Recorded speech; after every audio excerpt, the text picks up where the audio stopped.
Welcome to First Reading, the Old Testament lectionary podcast for preachers, teachers, and all other lovers of the Bible. I'm Rachel Wren. And I'm Tim McNinch. This week we're doing something just a little bit different. The assigned lectionary text for January 26, 2020, the third Sunday after Epiphany, is Isaiah 9, 1-4. However, we already did an episode on almost those same verses on Christmas Eve. So rather than sort of our rinse and repeat, we thought that we'd boost your incentive for preaching the Old Testament this week by giving you an episode on the psalm that's assigned for January 26th, which is Psalm 27. And here to help us think through this wonderful text is our special guest scholar this week, Dr. Kristin Wendland. That's right. Dr. Wendland is the Assistant Professor of Old Testament at Wartburg College. She holds a BA from Wartburg, an MDiv and MTH from Luther Seminary, where we overlapped just a little bit in our studies, and a PhD in Old Testament from Princeton Theological Seminary. Her studies focus on personification, gender, and the relationship between the divine and the human in exilic and post-exilic literature. That's a mouthful. Yeah, right, exactly. She's a contributor on workingpreacher.org and is an ordained pastor in the ELCA, the Evangelical Lutheran Church of America. If you're interested in her work, we suggest you check out her articles on Working Preacher or her most recent one in the journal Word and World. It's called Forgetting While Remembering, the Annunciation Type Scene in Isaiah 40 to 55. And we'll put a link to that on our website. But for now, Kristin Wendland, welcome to First Reading. Thank you. I'm very glad to be with you today. Yeah, we're glad to have you. Now, we were talking about this a little bit before we started recording, but Kristin, you're one of the people at fault or to be blamed or for me getting into a PhD program, for which I will always be grateful to you. Well, I was very excited to hear that you were applying because I thought, yes, this is who we need. Yes, exactly. More of us out here. Yes. Someone else to share the pain. No.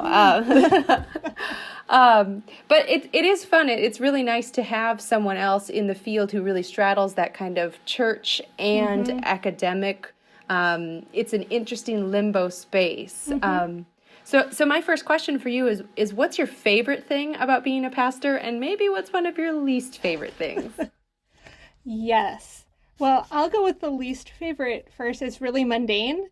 I don't work nights very much anymore, and it's really, really nice not to go home and go back. So that's just lovely. I really miss... I miss teaching, but I also miss preaching a lot. I preach periodically, but not that regular every week with your congregation. And just leading and planning worship. My students just asked me that yesterday. Oh, really? What do you really miss? I said, I miss planning and leading worship, actually. Yeah. Oh, great. Well, let's dive into the text. Our text for today is Psalm 27. Would you read that out loud for us, Kristin? I'd be happy to. I'm going to read from the New Revised Standard Version. Psalm 27. The Lord is my light and my salvation. Whom shall I fear? The Lord is the stronghold of my life. Of whom shall I be afraid? When evildoers assail me to devour my flesh, my adversaries and foes, they shall stumble and fall. Though an army encamp against me, my heart shall not fear. Though war rise up against me, yet I will be confident. One thing I asked of the Lord that I will seek after, to live in the house of the Lord all the days of my life, to behold the beauty of the Lord, and to inquire in his temple. For he will hide me in his shelter in the day of trouble. He will conceal me under the cover of his tent. He will set me high on a rock.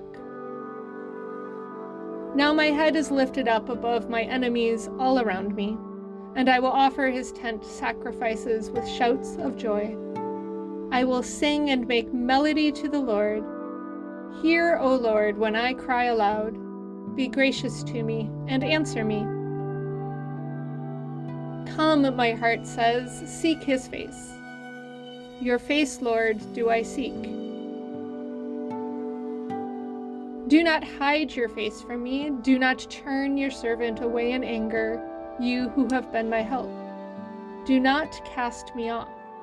Do not forsake me, O God of my salvation. If my mother and father forsake me, the Lord will take me up. Teach me your way, O Lord, and lead me on a level path because of my enemies. Do not give me up to the will of my adversaries, for false witnesses have risen against me, and they are breathing out violence. I believe that I shall see the goodness of the Lord in the land of the living. Wait for the Lord. Be strong and let your heart take courage.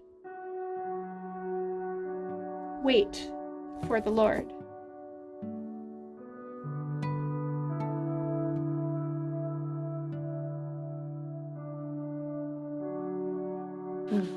Thank you. You're welcome. It's funny, I never get tired of hearing Psalms read out loud.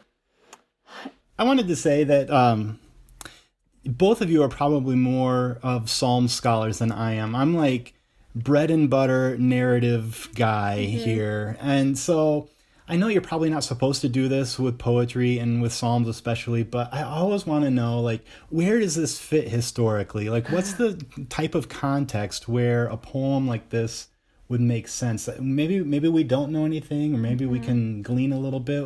What's your thought about that, Kristin? Well, as you said, it's often very hard with Psalms. Periodically, we do get a suggested context. There's less of that here, but there is a fair amount of battle and war imagery going on.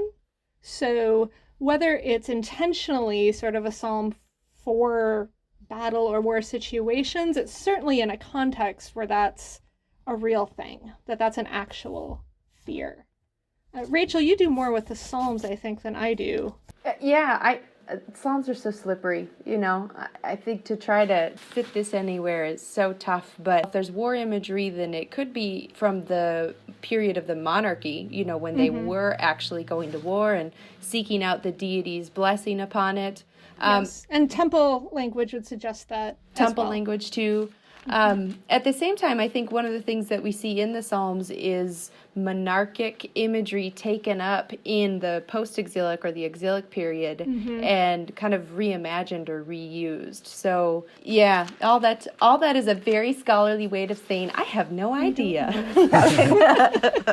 Which actually is kind of lovely, because in some ways that means it's much easier to bring it into our own world or think about different settings where it could be reimagined. Yeah.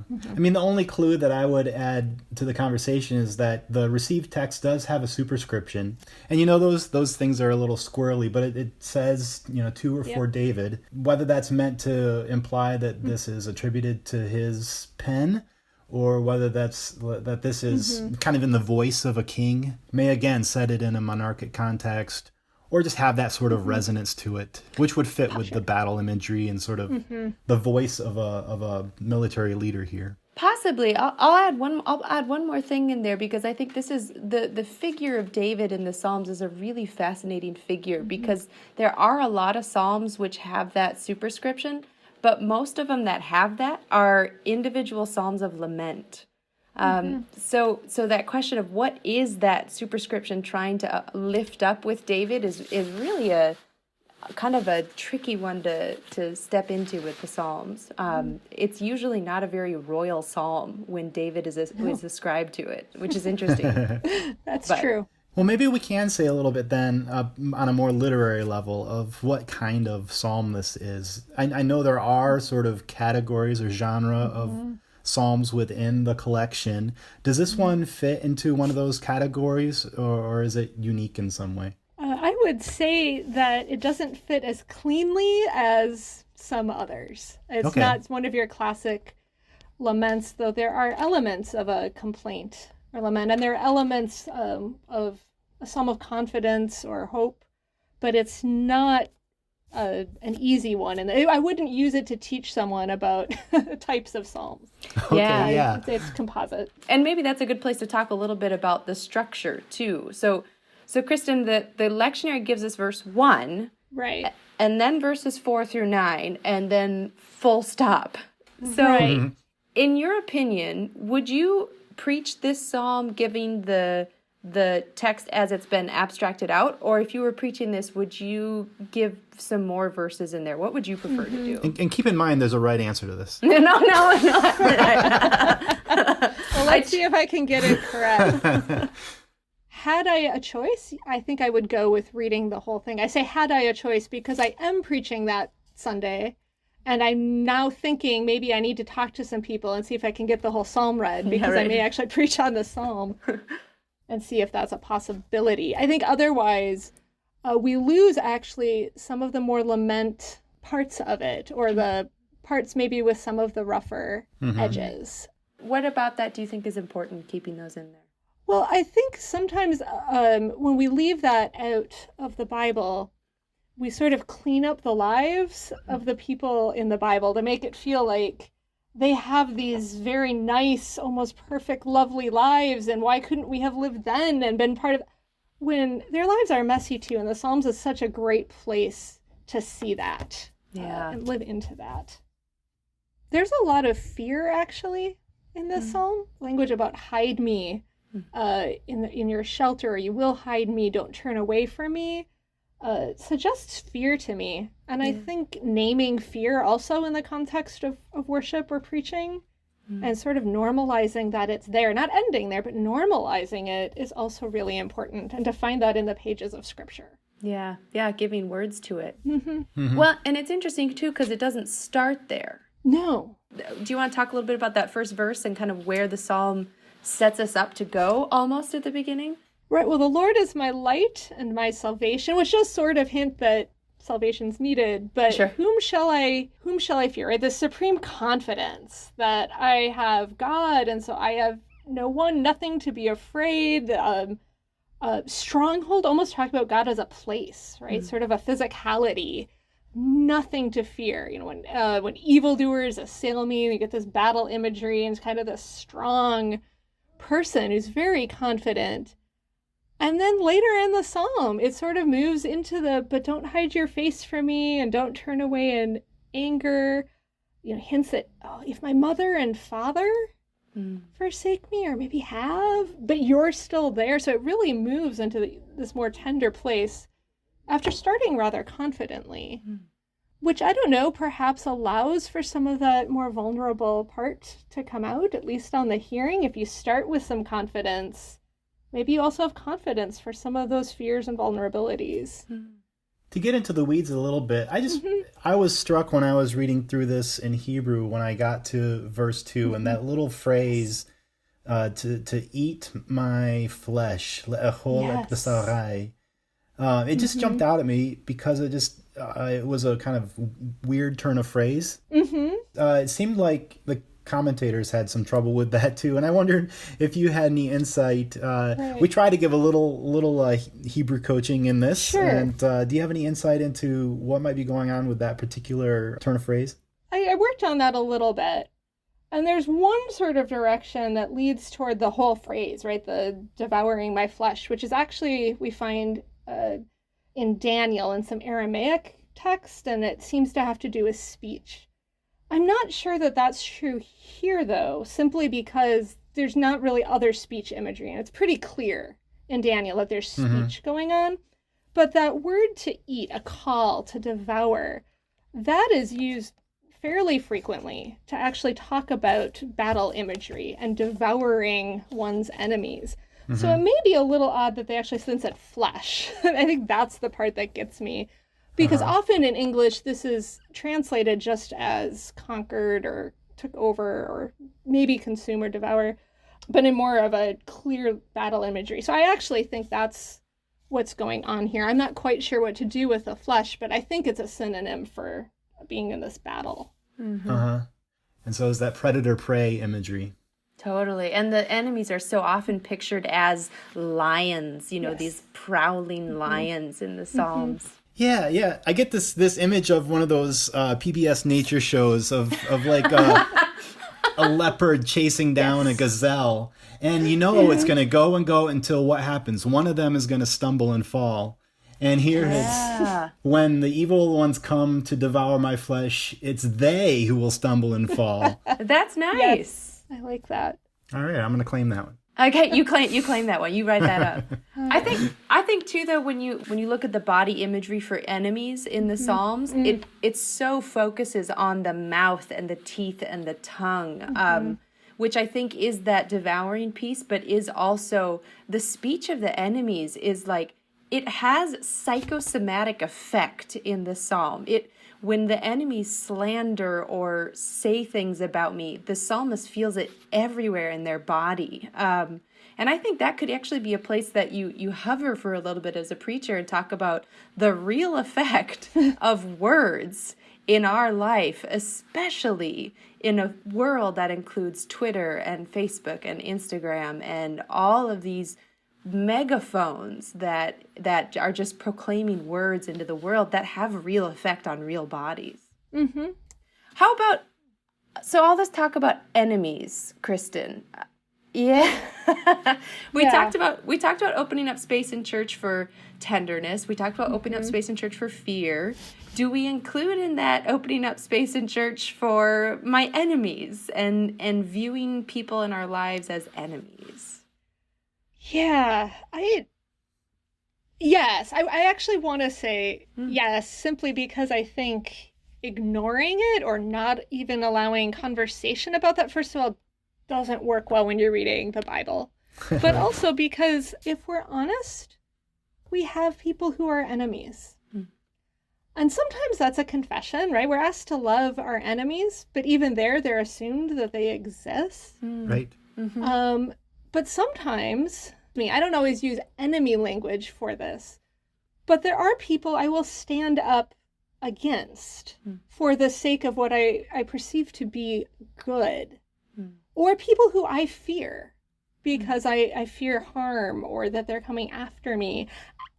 And I think that enemy might be the right word there, maybe not always in the way we think about it, right? Where the enemy is the other and someone completely different and I can't ever look at them. There's a sort of this big chasm. But I also don't want to make light of the fact that people have been hurt by other people. And maybe, asking to be protected from that, as happens in this psalm, is important. Now, the retribution is harder, I think. But in here, there's a lot of protective language, and I think that's really important. And to ask God to be with us in the midst of that is really, can be very strong. Yeah, it seems like there's more protection language in here than there is sort of, what do we call it, imprecation or whatever. Imprecation? Yeah. Yes. No, Curses. I think this psalm in particular is very much about that protection. I like that, and I think that's important. That made me think, too, that this psalm is probably heard in a different way if you're in a community that's experiencing systematic oppression, or a community if you are a minority community. This would probably be important not to gloss over that enemy piece, or maybe adversary or even oppressor could be an appropriate word to use there, too. Yes. To continue in this vein, how about the war imagery in the next verse? What do you do with that, especially in light of recent events? Right. Well, people ask me a lot why there's so much war in the Old Testament. Sometimes it's used as a metaphor, and I think there's some metaphor going on here, and it's a metaphor because it's what people were experiencing. When it's a real fear because it's happening in your life, and you know other people around you have experienced it or know what that is, you use it as a metaphor that it's real. But yeah, particularly now that it's on our hearts and minds right now, well, what does it feel like to be fearing war and to ask someone to conceal you and to be with you in the midst of that? Though an army encamp against me, my heart shall not fear. I have to admit, I've never been in war. I imagine I read that very differently than some of my colleagues who have served in battle or lived in places where that type of violence and war existed. And I'm sure that many of the preachers who are listening right now have congregants who have experienced war firsthand. And Yes. those would be great resources for as sort of exegetical partners in trying to Definitely. unpack a passage like this. Well, and that's something to think about too right now is people may be thinking about being called up in the reserves. We don't exactly know what's going to happen, but people may have concerns about mobilization and a whole different association with that right now. So to be kind of aware of that. One of the things I read it, he will hide me in his shelter in the day of trouble. And the word there in Hebrew is actually sukkah or sukkoth. Thinking about the movable, if you look at if you celebrate the festival of the Sukkot, right, that temporary shelter sort of in the wilderness. Yeah. And so that takes me right to Numbers and the wilderness and thinking about how they weren't plucked up out of the wilderness and put into safety, but that the shelter was there sort of in the midst, and God being sort of in the midst with them. I think that's a really strong image to think about in this psalm as it's sort of talking about fears and battles and what a shelter might look like. The shelter that's actually named, well, one is the temple, that's a little different, but the Sukkoth is much more impermanent and sort of God in the midst and being in the midst of that. And I think that's an image that I would lift up. Hides me in the hiding place of his tent. Right? That's not a fortress. I like that, especially because I think this psalm itself, as we continue through it, is in the wilderness. If you're taking the wilderness as kind of a spiritual metaphor, that's where this psalm is. And it talks about confidence and kind of unassailable trust. And yet the image is this movable thing that, like you said, doesn't pluck you out of the wilderness, but protects you while you're going through it. I think that's a great preaching image. By contrast, and there are some contrasts in the psalm, Yes, there are. The temple is really important to this poet. And so we're looking here particularly at verse 4. And it's possible that this shelter, sukkah, and the tent and all of that could be imagery for the temple as well. That's one way to read it. Yes, that's also But very in true. verse 4, it's explicit that he's talking about the temple. What is it about the temple that is so exciting to this psalmist? And how do we read that in sort of our own time when the temple that they were speaking about is no longer there? A lot of times when I hear temple, I immediately think of worship. And this temple here clearly is a place of worship, sacrifice, prayer, but it also has that really important symbolism of God's presence. Symbolism might even be weak there. It's almost sacramental, right? The idea that's a physical sign that God is in our midst. Even so, it holds multiple meanings. So it was an economic center, right? And people had their livelihoods based on it. And we think about our buildings in the same way too, our holy spaces, lots of different roles. The temple also held the role of being a symbol of protection. So not just God's presence with us, but it had a protective function, which obviously in this battle psalm makes sense. I can see the temple. It doesn't just mean God is with me, but God might be protecting me from some of these enemies. So to sort of be in the center of that is another statement of confidence. Now to think about what we mean by that and where we might sense that protection or confidence might be a little different. It might not be our church building, though there's a sanctuary tradition that goes on with that I think comes out of that. I do think that's what's happening here with the temple, is there's a protective feature as well as I'm near God and God is near me. There's something about the experience of being in that space too. In verse 4 there, to gaze upon the Lord's beauty. Down in verse 8, I believe, those couple places where it talks about seeking the face of God. Right. That's especially down in verse 8 and following. That's where sort of the turning point structurally is in this. That the psalm starts out with this expression of confidence and of knowing that there's a place where they can go to feel safe and secure. And when they get there and seek the face of God and have that experience, all of a sudden something shifts. And there's a new anxiety of not wanting to be separated or shut out by that presence.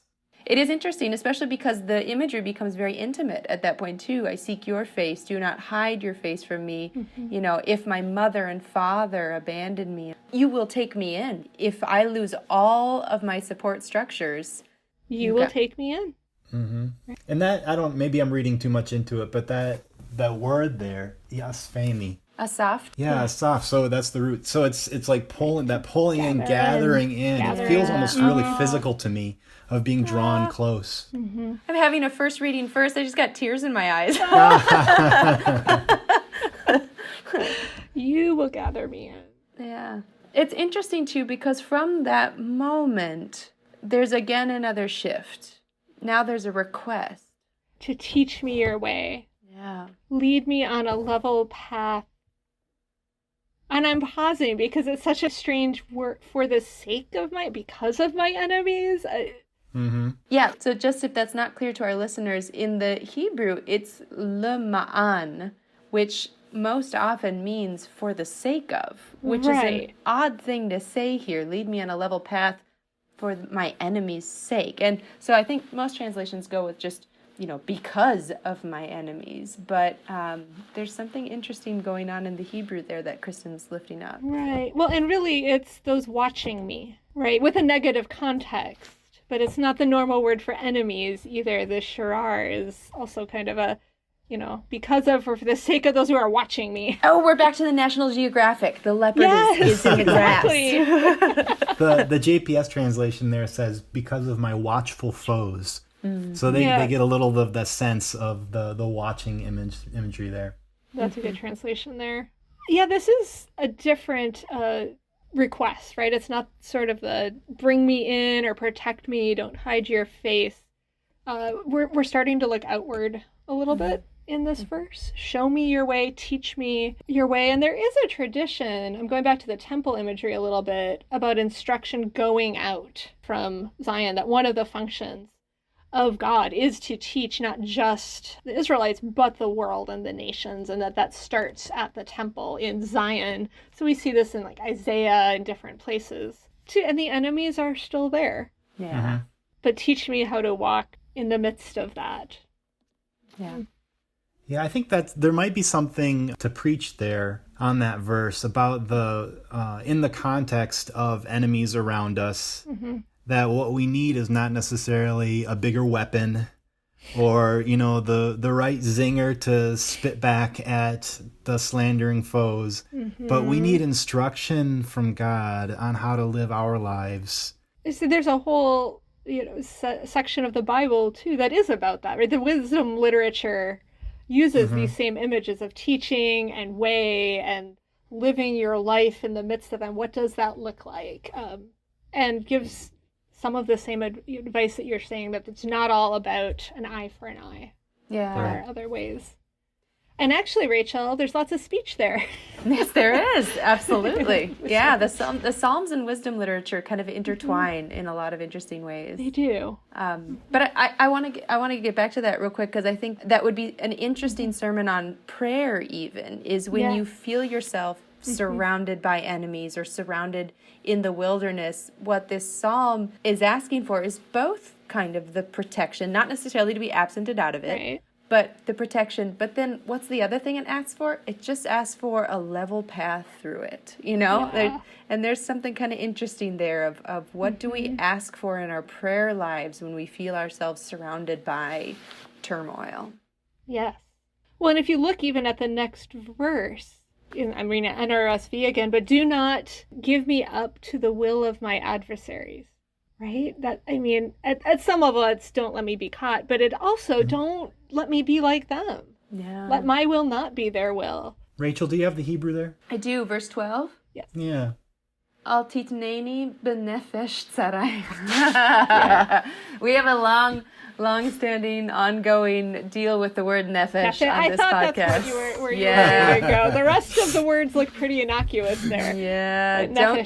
Don't give me up to the nefesh of my enemies. So one of the things, we had a great conversation with Stephen Reed where we kind of came to this idea of the nefesh as this really greedy, gulping, thirsting, gasping, mortal thing. Sure. Not this soul, ethereal, pure thing, but like it's kind of like the core of what makes you vulnerably human.